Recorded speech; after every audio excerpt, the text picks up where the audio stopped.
चिराग आप फूंक करके बुझा देना और आप खाने जैसी हरकत करते रहना, मेहमान खाता रहे। आप खाना नहीं, बस मुंह चबाते रहना, उसके सामने बैठ कर अंधेरे में मेहमान पेट भर कर खा लेगा। मैं और आप ऐसे ही सबर कर लेंगे, अल्लाह के रसूल के मेहमान को तो खिलाए। ये सहाबा का था मुआशरा। मेहमान को दस्तरखान पर बिठाया, बच्चों को थपक कर सुलाया। जब खाने का वक्त आया तो आपने चिराग गुल कर दिया और खाना रखा, मेहमान से कहा खाओ। मेहमान ने कहा आप भी खाइए, कहा हम भी खा रहे और खाली सूखा मुंह चबाते रहे। और मेहमान इस अंदाजे में कि सब खा रहे, पेट भरकर खाना खा लिया और सोए। सुबह उठने से पहले जिब्राइल अमीन हुजूर की बारगाह में आए। रसूलुल्लाह सल्लल्लाहु अलैहि वसल्लम आपके मेहमान के साथ आपके सहाबी ने जो सुलूक किया है, पूरे आसमान के मलाइका में उसका चर्चा चलता है, उसका चर्चा फरिश्तों के दरमियान चल रहा है। ये था मेरे नबी का माजरा, एहसास किसी एक के लिए अपना पूरा निछावर कर देना। जबकि मौता के दरमियान एक पानी की कटोरी पर 3 लोगों ने जान दी। ये भी वाकयात मौजूद है। एक बकरी के गोश्त का खुला हुआ सिरा किसी के घर में आ जाए, साहबी अपने बड़ों से भेजते रहे और वो पूरा मदीने में घूमता था। हर सहाबी ये ख्याल करता शायद मेरा पड़ोसी भूखा। ये मुआशरा मेरे नबी का बताया हुआ था। आपको पता है हज़रत उमर फारूक रज़ियल्लाहु ताला अन्हु का दौर है, जब आप रात के वक्त तन्हा निकल पड़ते थे अपने खादिम के साथ मदीने के हालात को मालूम करने के लिए। अपने एक खादिम के साथ कहीं से गुजर रहे थे, एक घर से कराहने की आवाज आई, एक औरत के रोने की आवाज आई, रुक गए और आपके चेहरे पर नकाब पड़ा रहता था। अमामा शरीफ और नकाब जिस तरह से अरबों का रिवाज होता, उस घर के बाहर खड़े रहे, खटखटाया तो एक शोहर, उसका शोहर बाहर आया, पूछा क्या बात। मर्द ने कहा मेरी बीवी के विलादत का वक्त करीब आ गया है, हामिला थी, बच्चा पैदा होने का वक्त करीब आ गया है और वो डरते बहस से तड़प रही है, लेकिन देखने के लिए औरत कोई नहीं है, कोई औरत करीब में नहीं है।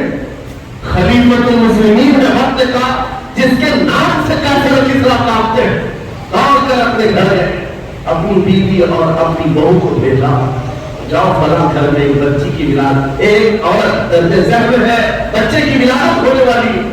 रात भर अमीरुल मोमिनीन अपनी औरत और अपनी बहू को उस घर पर भेजते और खुद आकर के बाहर इंतजार करते बैठे थे। उसके शोहर के साथ बातें कर रहे थे और घर से कुछ खाना पका कर ला रहे थे और वो मजे से खाता रहा। न शोहर को मालूम है न उसकी बीवी को मालूम है कि उनके घर की ये इयादत करने वाला वक्त का खलीफा किसी को नहीं मालूम। सुबह बच्चे की विलादत हो गई और उसके बाद हज़रत उमर ऐसी खुशियां मार रहे थे जैसे लगता है उनके घर में बच्चे की विलादत। और जब आपने मुबारकबादियां दी और घर वापस चले गए तो बाद में मोहल्ले वालों ने कहा रात भर तेरे घर में जो औरतें तीमारदारी कर रही थी वो कोई और नहीं, अमीरुल मोमिनीन की बीवी थी, अमीरुल मोमिनीन की बहू थी।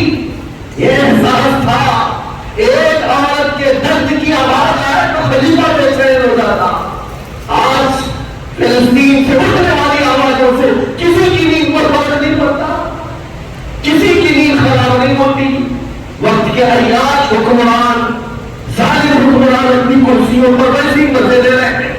बल्कि बसा औकात ऐसा लगता है ये बच्चों की और बच्चियों की छिछोड़ने वाली आवाज इनकी कुर्सियों को क्यों नहीं हिलाती।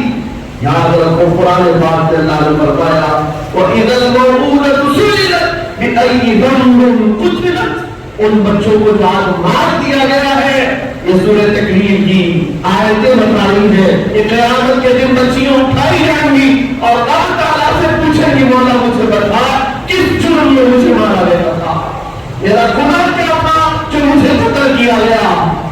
आज यूरोप के दरिंदे और इजराइल के जितने सालिम उनके कत्ल में शरीक है, वो अपना अलग कातिल है, लेकिन ये चुप्पी और ये खामोशी पूरी दुनिया की अलग कातिल है, ये अलग कातिल है। दर्द हमें इस बात का हो रहा है। इसीलिए शायद ने कहा था ادھر ادھر کی بات کر، مجھے یہ بتا کہ قافلہ لٹا کیوں؟ مجھے رہزنوں سے غرض نہیں، تیری رہبری کا سوال۔ ڈاکوؤں کا کام یہ ڈاکہ ڈالنا، ڈاکوؤں کا کام یہ مال چھیننا، لیکن سوال تو تمہاری رہبری کا ہے۔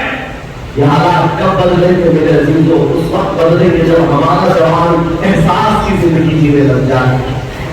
آج ہمیں افسوس ہے اور المیہ ہے، ہم ان سارے حکمرانوں کے خلاف آواز اٹھاتے ہیں جن کے عیش میں کوئی کمی نہیں ہوتی آج، لیکن ان کو کوس کر کے بول کر کے آپ کو ایسا لگتا ہے یہاں کیا ہونے والا ہے؟ ہونے والا یہ ہے، آپ کو ہم نصیحت کر رہے ہیں، اللہ نے آپ کو جو منصب دیا آپ کو عیاش نہ بنو، آپ کو اس طرح کی بے عزتی کی زندگی نہ گزارو، لاپرواہی کی زندگی آپ کو نہ گزارو۔ کبھی دسترخوان پر بیٹھے ہو، نرم غذائیں کھا رہے ہو اور تمہارے بھائی اور بہنوں کے چیخنے کی آواز آئی تو کیا نرم غذائیں تمہارے حلق سے اترتی؟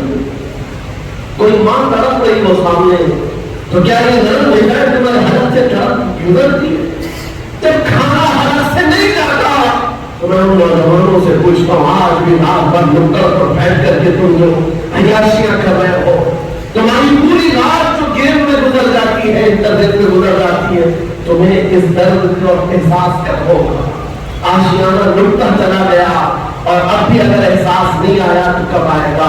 شاید نے کہا تھا جگہ جگہ سے تھک چکے ہیں تمہیں یہ ہنگامے، نشاط لذت خواب گراں بدل جاتے ہیں، غلط روی سے منازل کا بوجھ بڑھتا ہے، مسافروں روش کارواں بدل جاتے ہیں۔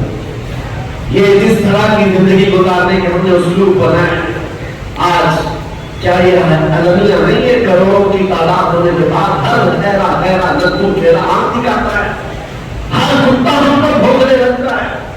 وجہ صرف یہی ہے کہ ایمان کی کمزوری، ایمان کی کمزوری ہے۔ نبی پاک صلی اللہ علیہ وسلم سے بڑھ کر کے تمہارے پاس دروازہ کون سا تھا؟ جہاں اگلوں نے بھی عزت پائی، پچھلوں نے بھی عزت پائی، ساری عزت کا دار و مدار میرے مصطفیٰ کے قدم تھے۔ اور آج کل ملا کر کے میں اپنی گفتگو کو آخری درجے پر لاتا ہوں یہ کہتے ہوئے، سب سے بڑا حساس اس دنیا میں کوئی تھا جو درد کا احساس کرتا تھا تو وہ آمنہ کا لال مدینے کا تاج تھا، جس کے بارے میں میرے امام نے کہا تھا جو نہ بھولا ہم حبیبوں کو رضا، یاد اس کی اپنی عادت کی تھی۔ حضور پاک صلی اللہ علیہ وسلم پر آج کیا گزرتی ہوگی تمہیں اندازہ ہے اس بات کا؟ حضور اکرم صلی اللہ علیہ وسلم نے فرمایا اگر تمہارے تلووں میں کانٹا بھی چبھ جائے تو اس کا درد مجھے بھی ہوگا۔ یہ امتیوں کے بارے میں حضور کا فرمان ہے، اور جہاں اس نبی کے ان امتیوں کو جو ہمیشہ بیت المقدس کی حفاظت کے لیے اپنی جان وقف کر چکے، جب کاٹا جا رہا ہو، مارا جا رہا ہو، ٹکڑوں میں بدل دیا جا رہا ہو، نبی پاک صلی اللہ علیہ وسلم پر کیا گزرتی ہے؟ آپ یہ سوچتے ہو کہ مدد کیوں نہیں آتی؟ مدد آئے گی لیکن یہ امتحان کی گھڑی ہے، پوری دنیا کو دیکھا جا رہا ہے اس میں کتنے پیوریٹی والے ہیں، اخلاص والے کتنے ہیں اور کتنے صرف تماشا دیکھنے والے، یہ بھی دیکھا جائے گا۔ کربلا کا میدان جس طرح امتحان کی گھڑی تھا، اسی طرح آج کا دور بھی امتحان کا وقت ہے، یہ سارے مومنین کو دیکھا جا رہا ہے۔ ہونا تو یہ چاہیے جب ہمارے گھر سے جنازہ نکلتا ہے تو غم اتنا ہوتا ہے کہ بندہ توبہ کر لے، ہونا میرے بھی جانے کا وقت قریب آ جائے گا۔ جب موت دیکھتا ہے اور انسان گھبراتا ہے، ڈرتا ہے اور توبہ کر کے باہر آتا ہے، اور آج اتنے بڑے بڑے حادثے دیکھ کر کے اگر کوئی نہیں سدھرتا تو پھر اس کے سدھرنے کی امید بھی نظر